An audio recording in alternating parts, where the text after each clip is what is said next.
จะเขียนข่าวไว้ในโลกโลกาสืบหีบล้านนาภาษาเอกอ่างจักปริศนาว่าทาสืบสร้างเป็นข่าวเครือวางว่าไว้จักขีดเขียนภาคเพียนบ่ไหลหือข่าวอยู่ได้เมินนานจักสืบแต่เก้าต่อเต้าลูกหลานหือข้าวบัวลานยืนนานกู่กองยืนนานกู่กองขอกล่าวคำว่าธรรมะรับอรุณสวัสดีกับบรรดาท่านผู้ฟังแล้วก็ท่านผู้ชมทุกท่านที่กำลังติดตามรายการธรรมะรับอรุณเจ้าวันอาทิตย์ที่15เดือนธันวาคมปีพุทธศักราช2567เก่ากับผมอัตมภาพนะพระครูโสพลปริยัติก็ได้นำรายการธรรมะรับอรุณมาพบกับบรรดาท่านผู้ฟังท่านผู้ชมซึ่งตามปกติในเจ้าวันอาทิตย์นั้นก็จะเป็นหน้าที่ของท่านพระอาจารย์ใบดิกาไกรสอนกิตติเวทีกับท่านอาจารย์พระสกุลภาษาธานิโยเนาะที่รับผิดชอบในวันอาทิตย์เปลี่ยนกัน แต่เนื่องจากที่ท่านพระอาจารย์ใบดิกาไกรสอนกิตติเวทีนั้นได้เดินทางไปกรุงเทพเนาะแล้วก็กำลังเดินทางกลับก็อาจจะบ่ค่อยสะดวกตกฮือเนาะก็เลยได้มอบหมายถวายเวลา พระครูโสพลปริยัติได้เป็นผู้ดำเนินรายการแต่ในเจ้าวันนี้นะซึ่งก็ขออนุโมทนาด้วยความยินดี เพราะว่าโดยเฉพาะทุกเจ้าวันวันจันทร์นี่ก็จะเป็นพระอาจารย์วินัยธรกล้าธรรมโชติสิปโปกับท่านพระอาจารย์พระมหาอนุวัติตเมโทวันอังคารนั้นก็จะเป็นผู้ช่วยศาสตราจารย์ดร.พระอาจารย์วิสิทธิตวิสิทโธกูกับพระครูพิพัฒน์ปริยัติยาพรนะวันอังคารส่วนวันพุธนั้นก็เป็นพระอาจารย์อธิการรณชัยนะระนันชโยกับพระครูวิวิทย์ประชานุกุลวัดหัวลินทุ่งสตกสันปะตองวันพฤหัสนี่ก็จะเป็นท่านอาจารย์พระครูสุชาติธรรมวุฒิกับพระครูจันทสรการจากวัดทุ่งหมื่นน้อยอำเภอสันทรายจังหวัดเชียงใหม่วันศุกร์นี่ก็เป็นหลวงพ่อพระมหาจิตรการอภิปุญโญเจ้าคณะอำเภอภูซางกูกับท่านอาจารย์พระครูศรีสิทธิพิมลด็อกเตอร์จากวัดศรีบุญเรืองอำเภอฝางวันเสาร์ก็เป็นพระครูสถิตธรรมาวิพัฒน์นะเจ้าคณะตำบลที่เมืองลำปางเนาะวัดบ้านไร่ศิลาทองคู่กับท่านอาจารย์พระครูสิริปริยัตยานุศาสตร์ดร.พระมหาดวงจันทร์คุตตสีโลวัดปันแหวนรองเจ้าคณะอำเภอแม่แจ่มวันอาทิตย์ก็เป็นอาจารย์พระอาจารย์สกุลภาษาธานิโยคู่กับพระอาจารย์ใบดิกาไกรสอนกิตติเวทีฉะนั้นวันนี้ก็ได้มีโอกาสมาแทนคณะครูบาอาจารย์แห่งวันหนึ่งก็ขอบคุณอนุโมทนากับบรรดาท่านผู้ฟังท่านผู้ชมทุกท่านนะที่กดติดตามกดไลค์กดแชร์นะเป็นธรรมทานยิ่งแชร์นักก็ได้บุญนักเนาะแชร์น้อยก็ได้บุญน้อยบ่แชร์ก็บ่ได้บุญนะที่เขาได้ว่าไว้นะฉะนั้นในเจ้าวันนี้ก็หลายท่านหลายคนก็กำลังพักผ่อน ตื่นนี่นะ มาพบกับรายการธรรมะเป็นทีมนะมากดไลค์กดแชร์กันเด้อนะ ซึ่งโดยเฉพาะนอกจากวันนี้จะเป็นวันพักผ่อนหย่อนใจเป็นวันหยุดราชการของบรรดาท่านผู้ฟังท่านผู้ชมแล้วก็หลายท่านหลายคนก็คงจะไปกาดมัวหัวยุงอยู่อีกนะหลายท่านหลายคนก็ไปวัดไปวากันเพราะว่าวันนี้นั้นก็เป็นวันพระเป็นวันธรรมสวรรค์วันแห่งการฟังธรรมนะ ฉะนั้นก็หลายวัดหลายว่านะก็ตลอดพรรษาตลอดปีนะมีการทำบุญตักบาตรอย่างวัดพระสิงห์วรมหาวิหารนี่ก็เช่นเดียวกันนะก็มีการทำบุญตักบาตรทุกวันพระตลอดปี แล้วก็วันนี้พระสงฆ์องค์เจ้าก็จะได้ลงฟังปฏิโมกข์พระปฏิโมกข์ฉะนั้นบรรดาท่านผู้ฟังท่านผู้ชมทั้งหลายนะการที่เฮาท่านทั้งหลายได้มีโอกาสเข้าวัดนะเพื่อที่จะบำเพ็ญบุญบำเพ็ญกุศลทุกวันพระนะซึ่งการปฏิบัติเช่นนี้เป็นฮ้องว่าเป็นการรักษาดีเดิมเพิ่มเติมดีใหม่รักษาดีเดิมนี้รักษาจะได้รักษาดีเดิมก็หมายความว่าความดีนะอันเป็นพื้นฐานที่มีอยู่แล้วในจารีตในอัธยาศัยที่เฮารักษาไว้นะแล้วก็ในขณะเดียวกันก็เพิ่มเติมดีใหม่ๆให้แก่ชีวิตบอกว่าจะเป็นเรื่องการให้ทานนะการรักษาศีลการเจริญจิตภาวนาซึ่งจะเป็นบันไดไต่ขึ้นไปสวรรค์หรือว่าศีลสมาธิปัญญาอันเป็นบันไดไต่ขึ้นถึงซึ่งพระนิพพานซึ่งเฮาท่านทั้งหลายก็ได้เข้าวัดเข้าว่าแล้วมีคำถามว่าเฮาเข้าวัดได้มาวัดอะหยังซึ่งก็หลายท่านหลายคนก็คงจะเคยได้ยินคณะครูบาอาจารย์หูฟังว่าเฮาเข้าไปวัดเนี่ยเฮาได้อะหยังพ้องมาวัดอะหยังพ้องหลายท่านหลายคนก็พอครูโสพลอีก็นึกได้ว่าวัดจะนั้นอย่างนั้นอย่างนี้แต่หลายท่านหลายคนก็คุ้นแต่ลืมนี่นะ แต่หลายท่านหลายคนก็บอกมึนตึบนี่นะฉะนั้นก็เฉลยว่าการที่เขาเข้าวัดเนี่ยวัดอะหยังพ้อง1ก็วัดศรัทธา2วัดความสามารถความรู้ความสามารถ3วัดบารมี4วัดศักดิ์ศรี5วัดศักดิ์สิทธิ์ซึ่งตั้ง5วัดเนี่ยบรรดาท่านผู้ฟังทั้งหลายเฮาเข้าไปวัดกันเนี่ยหลายท่านหลายคนก็ที่มื้อนี้เฮาวัดมาหมดแล้วนะหลายท่านหลายคนก็ยังบ่ฮู้หลายท่านหลายคนก็หลงลืมจังว่าน่ะวัดศรัทธาเฮาเข้าไปเฮาวัดศรัทธาเป็นจังได๋ก็เป็นการวัดความเชื่อมั่นความเลื่อมใสในพระรัตนตรัยของพุทธบริษัทว่าศรัทธายังตั้งมั่น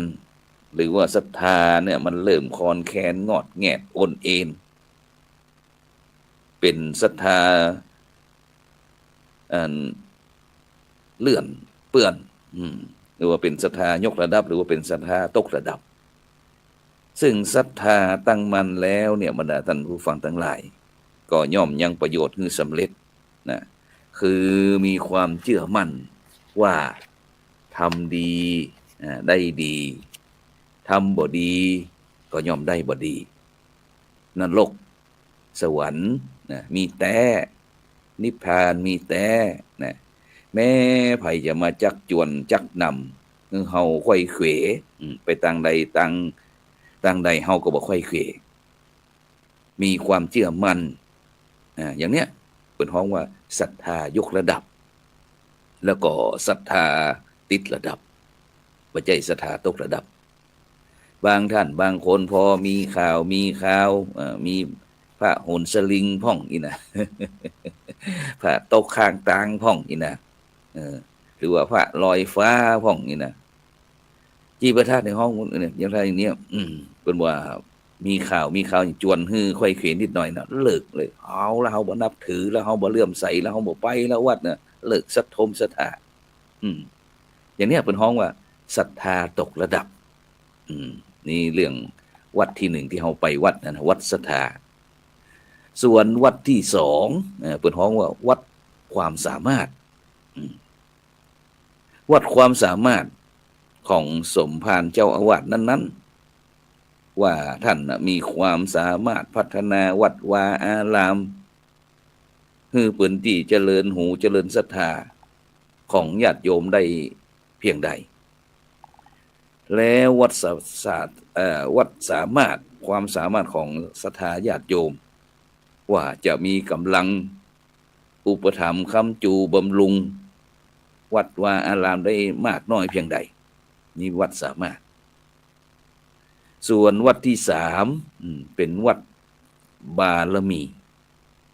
วัดบารมีของพระสงฆ์องค์เจ้าในวัดนั้นๆนะว่ามีคุณงามความดีพอที่จะฮือศรัทธาญาติโยม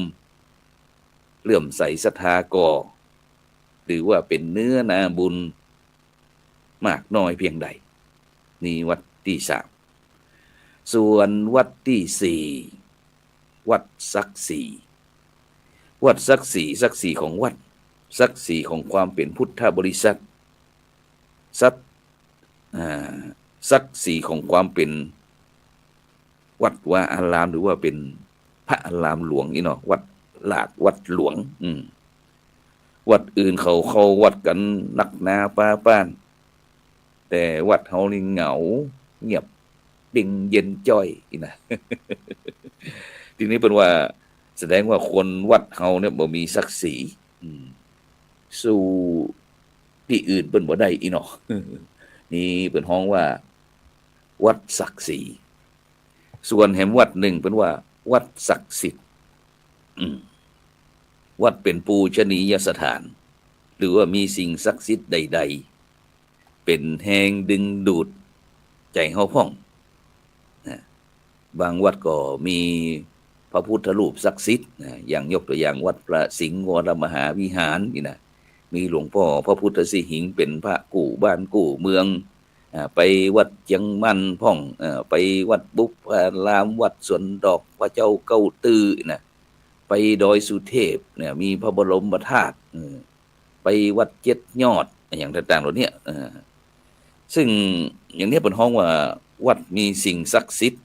ก็คือพระพุทธรูปบางวัดพระรูปบ่มีชื่อเสียงบ่ศักดิ์สิทธิ์แต่สมภารศักดิ์สิทธิ์นี่นะคืออู้อย่างศักดิ์สิทธิ์ทำศักดิ์สิทธิ์คิดอย่างก็ศักดิ์สิทธิ์อู้แล้วก็มีคนเชื่อหันชอบตัวทำแล้วคนตั้งหลายยอมรับเนี่ยเป็นห้องว่าวัดศักดิ์สิทธิ์นะฉะนั้นเนี่ยบรรดาท่านผู้ฟังทั้งหลายนะญาติโยมทุกท่านก็คือความเลื่อมใสศรัทธาปากันมาประพฤติปฏิบัติยกตัวอย่างวัดลำเปิงตะโปธารามที่ท่านอาจารย์เจ้าคุณพระภาวนาธรรมาภิรัตน์นะเจ้าคณะอำเภอเมืองที่นี่เป็นต้นหรือว่าไปวัดดีวัดพระธาตุสีจอมตองพระเดชพระคุณหลวงปู่พระพรหมมงคลหลวงปู่ทองสิริมังคโลที่นี้เป็นต้นที่สุดที่สำคัญที่สุด พระพุทธศาสนาแปลว่าศาสนาแห่งผู้รู้ผู้ตื่นผู้เบิกบานเป็นศาสนาแห่งปัญญาบ่ใจศาสนาแห่งความเข้าเบาปัญญาหูก็คือฉลาดคนฉลาดก็จะย่อมทำให้วันเวลามีคุณมีค่าบ่ปล่อยให้วันเวลาล่วงไปเลยไปเปล่าปราศจากประโยชน์นะฉะนั้นหลวงตาแพเยอะไหมเป็นหนึ่งในประพันธ์เวลากับชีวิตว่าอันเงินทองหล่นหายย้อนไปหายังมีท่าหวังพบประสบสมแต่คืนวันผ่านไปบ่พิลมจะนิยมย้อนหลังอย่าหวังเลยฉะนั้นเนี่ยบรรดาท่านผู้ฟังทั้งหลายวันเวลาผ่านแล้วผ่านเลยบ่ย้อนกลับนะอย่างที่แฮมเบอร์กี้วันเนี่ยนะประมาณแฮม15 วันปี2568 67ก็จะผ่านไปปี2568ก็จะเข้ามาฉะนั้นเนี่ยบรรดาท่านผู้ฟังทั้งหลายอยากจะใด ทำอย่างไรวันเวลาที่ล่วงไปแล้วล่วงไปเลยเนี่ยเฮาจะได้ประโยชน์จากมันเฮาท่านทั้งหลายก็ต้องรู้จักฉกฉวยเอาสาระแก่นสารจากวันเวลานั้นให้ได้ยกตัวอย่างวันเนี้ยวันนี้เป็นวันพระเป็นวันธรรมัสวรรณะวันแห่งการฟังธรรมหรือว่าแม้แต่วันพระก่อนๆแล้วก็วันพระถัดๆไปญาติโยมท่านสาธุชนทั้งหลายได้ทำวันพระให้เป็นวันพระทำวันพระให้เป็นวันเพราะทำวันพระให้เป็นวันเพ็ญเนี่ยเป็นวิสัยของคนฉลาดนะทำวันพระจะได้ให้เป็นวันพระก็คือเป็นวันประเสริฐพระหรือว่าละทางภาษาบาลีเป็นห้องว่าแปลว่าประเสริฐเป็นวันที่ว่างเว้นจากเวรจากภัยบ่คิดร้ายบ่อู้ร้ายบ่ทำร้ายคิดแต่เรื่อง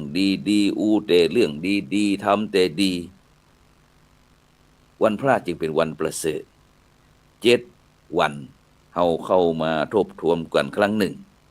เพิ่มเติมความดีงามๆอันกันครั้งหนึ่งอันยังที่มันผิดพลาดไปเฮาก็มาพินิจพิจารณาแก้ไขปรับปรุงเพื่อให้การดำเนินชีวิตของเฮามันราบรื่นมันดีมันงามนี่เป็นห้องว่าทำวันพระให้เป็นวันพระส่วนทำวันพระให้เป็นวันเพราะก็ได้แก่เฮาท่านทั้งหลายเนี่ยได้เพาะคุณงามความดีเรื่องกุศลให้มันเจริญงอกงามนะสามารถที่จะต่อยอดพัฒนาคุณภาพชีวิตจิตใจของเขาเนี่ยให้มันดีขึ้นแล้วก็ดีขึ้นไปเรื่อยๆส่วนทำวันพระให้เป็นวันเพชรก็คือเป็นวันที่เพิ่มพูนสติปัญญาเพราะว่าสติปัญญาเนี่ยมีก้าประดุจเพชรนะการฟังธรรมเหมือนการสร้างธรรมให้แก่ใจฟังไปเกิดความรู้สุดสู่สั่งเพราะใจเฮาเปรียบเหมือนเสือธรรมะเปรียบเหมือนถ้ำคอยกำบังหูเฮาฟังใจเฮาฟิตจิตจะได้สบายเพราะฉะนั้นเนี่ยบรรดาท่านผู้ฟังทั้งหลายนะสิ่งเหล่านี้เป็นเหตุให้ท่านทั้งหลายเนี่ยได้มาเสริมธรรมเสริมปัญญากันว่าคำว่าเสริมธรรมก็คือเสริมความดีคุณงามความดีเสริมปัญญาก็คือเสริมความรู้เนี่ยเป็นวิสัยของคนที่ฉลาดวิสัยของคนฉลาดย่อมจะบ่ทำสิ่งในตรงกันข้ามยกตัวอย่างทำวันพระให้เป็นวันพิษทำวันพระให้เป็นวันแปรหรือว่าทำวันพระให้เป็นวันเพ้อเนี่ยแล้วก็ทำวันพระให้เป็นวันพิษเนี่ยเป็นวันเป็นจะได้ก็คือเป็นวันแห่งการเบียดเบียนเอารัดเอาเปรียบประหัตประหารทำร้ายซึ่งกันและกัน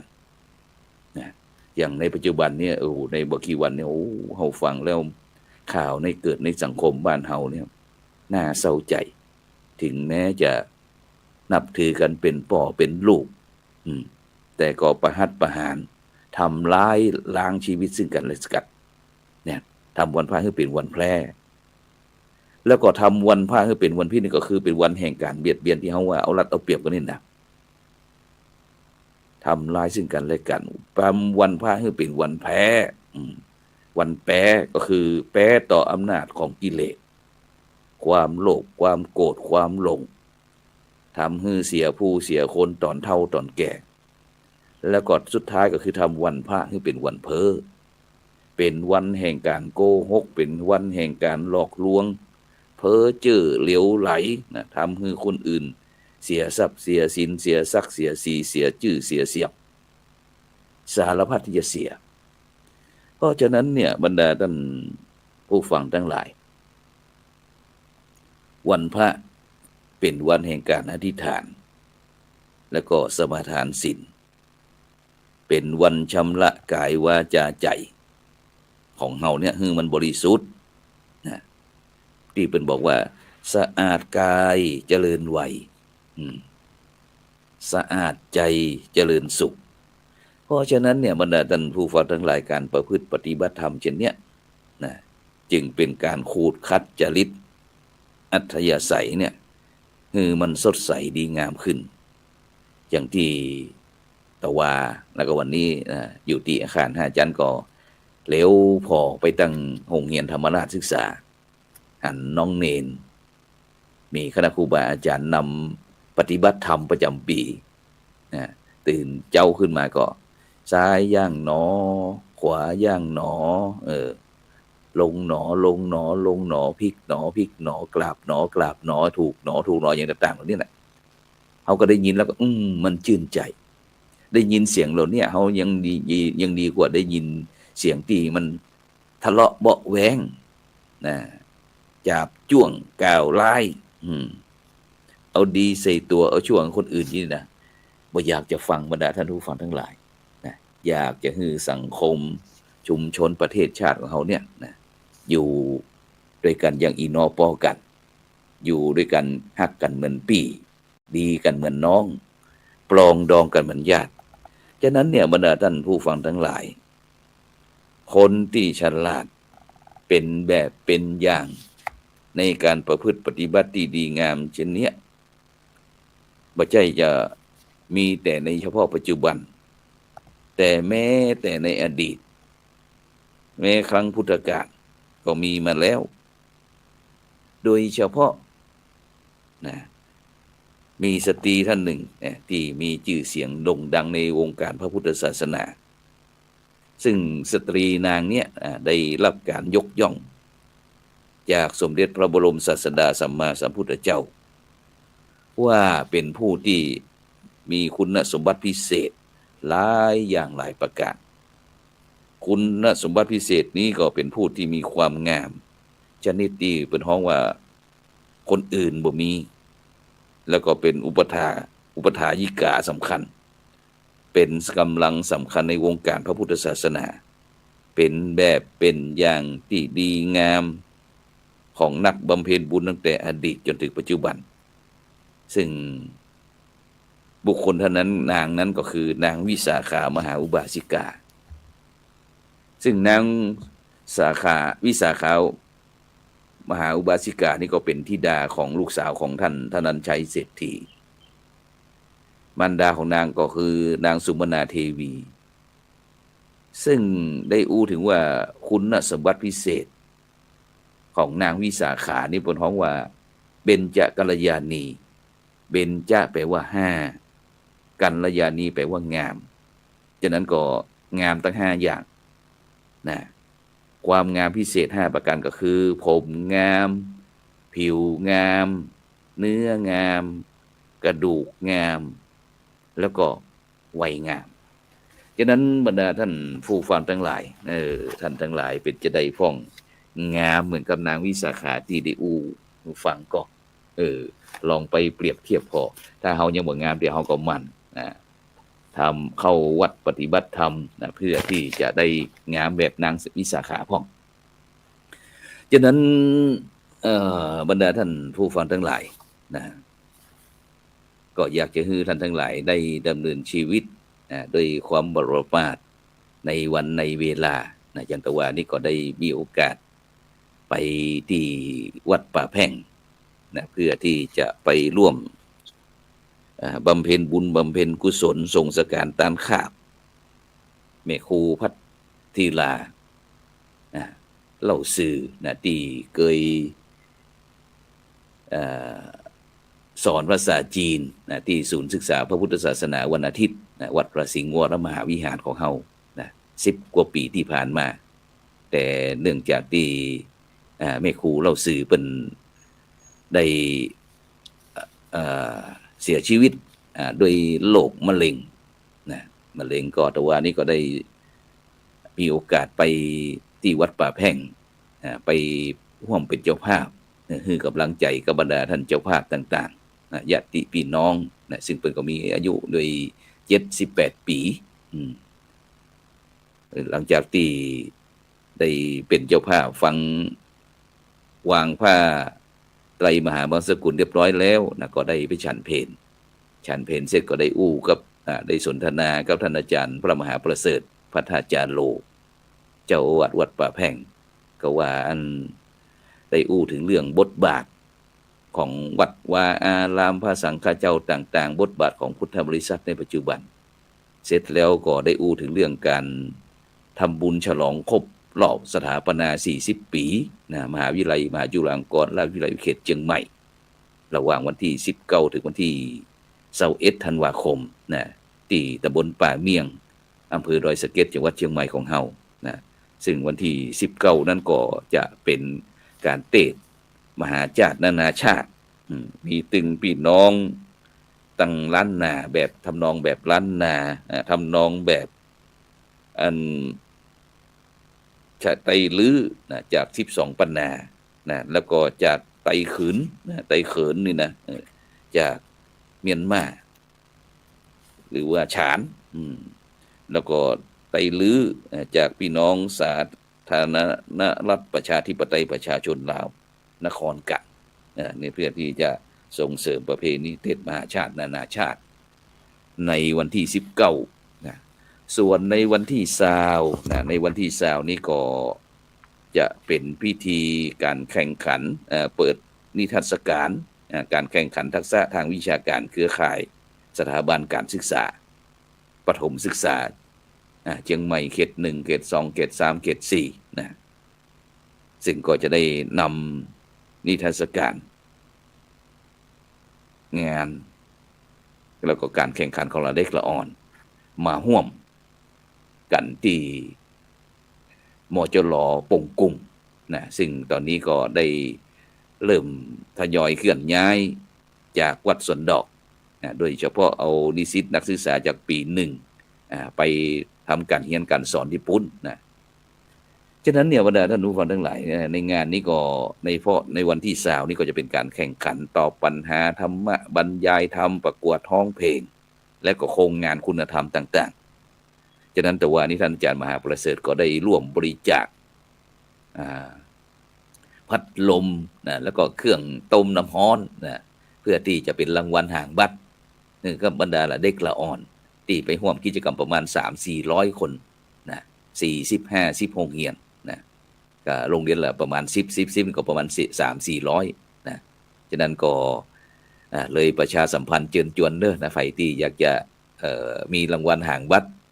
ก็ละเด็กละอ่อนที่ไปร่วมเฮาก็จะมีการจับห่างบัตรแล้วแต่ที่คณะครูบาอาจารย์เพราะว่าทางมหาวิทยาลัยมหาจุฬาลงกรณราชวิทยาลัยเขตเชียงใหม่ของเฮานี่โดยการนำของท่านพระครูสิริบรมธาตุพิทักษ์รองศาสตราผู้ช่วยศาสตราจารย์ดร.รองที่การบดีเปิ้นก็ได้นำมจล.ของเฮาเนี่ยก้าวไปพัฒนาที่ปงกุ้มป่าตำบลป่าเมียงแล้วก็บรรดาละเด็กอ่อนไปนี่ก็เฮาก็จะแจกห่างบัตรคือบรรดาลูกๆเยาวชนเหล่านั้นได้รับคล้ายๆกับจัดงานวันเด็กวันละอ่อนเนี่ยฉะนั้นก็บรรดาท่านผู้ฟังท่านผู้ชมเด้อใครที่อยากจะร่วมบริจาคห่างบัตรก็เรียนรางวัลห่างบัตรก็เรียนเชิญเจริญพรคณะครูบาอาจารย์พระสงฆ์องค์เจ้าก็ได้นะครับแล้วก็นอกจากนั้นวันที่20นี้เฮาก็ยังมีพระสอนศีลธรรมในโรงเรียนจะได้ไปร่วมสัมมนาแลกเปลี่ยนเรียนรู้ในการที่เฮาจะเข้าไปในสถานศึกษาโดยการนำหลักธรรมเข้าไปสู่บรรดาเยาวชน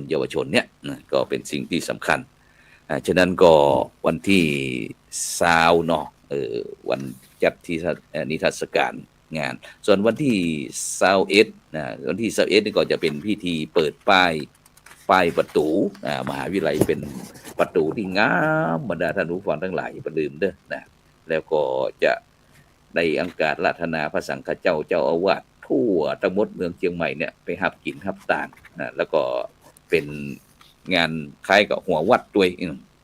เปิดป้ายโรงเรียนแล้วก็วางศิลาฤกษ์ในการสร้างวัด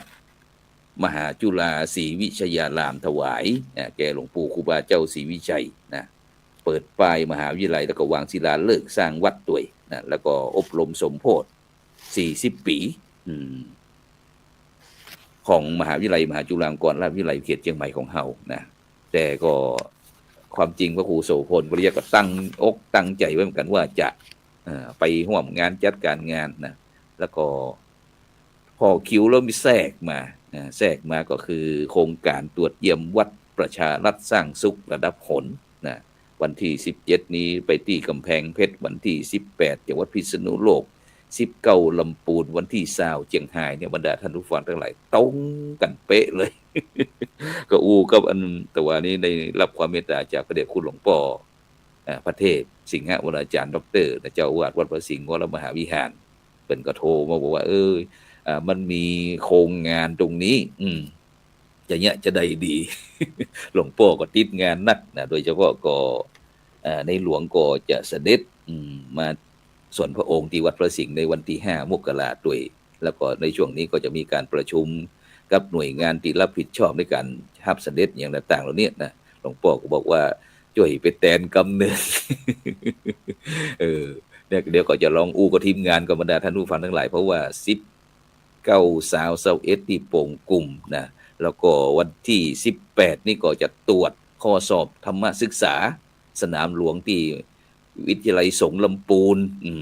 พอองานประดังเบซาเข้ามานะเนี่ยแล้วก็แฮมเบอร์กี้วันก็จะสิ้นปีแล้วนะฉะนั้นก็บรรดาท่านผู้ฟังท่านผู้ชมเด้อนะต้องวางแผนการดำเนินชีวิตดีๆนะฉะนั้นก็ได้เจ้านี้ก็เลยนำนาสาระนะมาอูมาจากตึงข่าวผสมก่อนพองอีนะมาอูมาจากให้กับบรรดาท่านผู้ฟังท่านผู้ชมเพื่อที่จะเป็นกำลังอกกำลังใจซึ่งกันและกันนะฉะนั้นก็ขอบคุณนะอนุโมทนาตึงแม่ทองคำพรหมมินทร์คุณโยมโมดาแล้วก็พร้อมตึงบรรดาท่านผู้ฟังท่านผู้ชม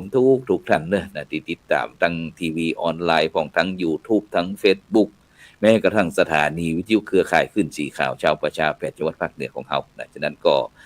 กิจการงานต่างๆก็จำเป็นนะเพราะว่าเฮานี่เป็นสัตว์สังคมจะต้องมีการภาคีเครือข่ายต่างๆทำงานร่วมกันฉะนั้นก่อนในเจ้าวันนี้ก็เวลาหมดเวลาแต่นะเลยเวลาไปหน่อยก็ขอบคุณอนุโมทนาสาธุการสำหรับบรรดาท่านผู้ฟังท่านผู้ชมกินข้าวหลามน้ำเหลวเด้อวันนี้เป็นวันพระวันธรรมสวรรค์เดี๋ยวก็จะไปสัมมนาให้เหมาะเนี่ยนะ ที่มหาวิทยาลัยแต่ฉะนั้นก็เวลาหมดเวลาขอกล่าวเขาว่าธรรมะรับอรุณสวัสดี